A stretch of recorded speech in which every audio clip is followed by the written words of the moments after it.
Hello there, and welcome to Andre's YouTube vlog for Tuesday, September 11th, 2012. Well, this is the 11th anniversary of September 11th, 2001, which was a big reference point in our life. It was the first time this country was attacked by another since Pearl Harbor in 1941. And this is not a video about politics. This is a video about the blues. And basically, if you were to take all the world's events, the way people have felt, the way people have voted, ever since 9/11, American society in particular has got a bad case of the blues. And I'm going to quote one of my favorite documentaries in this, Ken Burns Jazz series. I have my problems with that, but there's so much good wisdom, especially in the early part of it. And my answer to the blues that society has had since 9/11 is that there's a big difference between having the blues and singing the blues. And you can sing the blues in a lot of different ways. You can talk the blues, you can complain or whatever. But as long as it's flowing inwardly and outwardly. Now, I remember when I was a teenager, my family used to go to a Cajun restaurant / blues bar in our town called the Blue Bayou, which is long since closed. And there used to be a man who'd come in there named Mark Miller and play blues. And there was a huge burst of local blues. And there was a huge burst at that time in the popularity of alternative rock.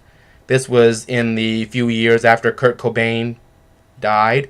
And there seemed to be a link between fans of alternative and grunge rock with the blues. And a lot of people saw this as an expression of holding on to anxiety, holding on to their angst, and keeping it a part of them. That's what they saw in the blues.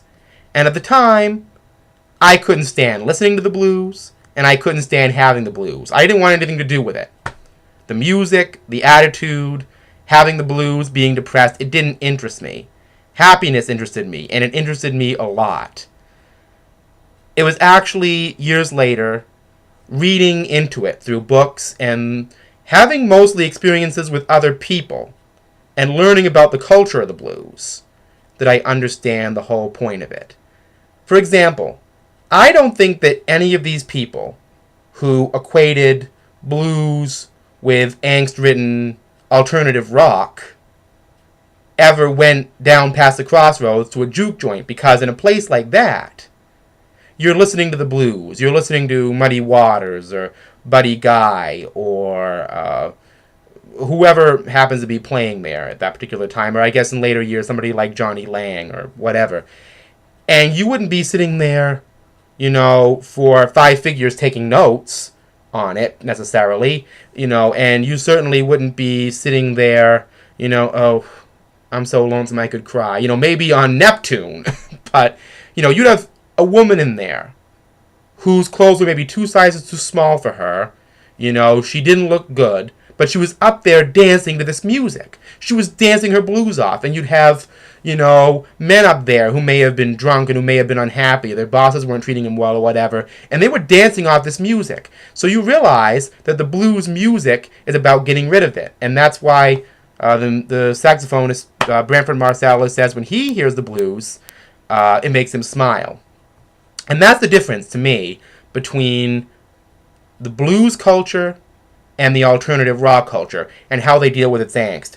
And a friend, very good friend of mine, we have our cultural differences that I'm still trying to work out in the way we speak to each other, but we have a certain dialogue. Henrique in Oakland, California, actually stated it very simply and far better than I could in 3 minutes. This is the exact statement that I'm making. I was talking to him the other day about how the blues is, of course, the backbone of every music we have. And he agrees it's the basic element. And his phrase is that when you deal with blues lyrics, you deal with a determination to survive despite the negative character of life. You understand how hard life is. You immerse yourself in it while also expecting to make it. That's why you never hear of blues people committing suicide the way Kurt Cobain did, or blues fans being suicidal. You go find a black blues fan and a grunge music fan. The black music fan who's into blues might dress well, love to eat and drink and have fun, drive a nice car like a Cadillac, chase women and be very into sexuality, and very much more so of a participant and an enjoyer of life than the person who would be into the angst-ridden grunge rock or whatever they were listening to. And that's the key. Being able to deal with the negativity of life rather than dwelling in it. And I think now that we're coming up next year on the 12th anniversary of 9/11, we need to understand how to objectify and subjectify the blues in our lives a little bit better. So we're shaking it off and moving on to new things rather than being afflicted with the blues.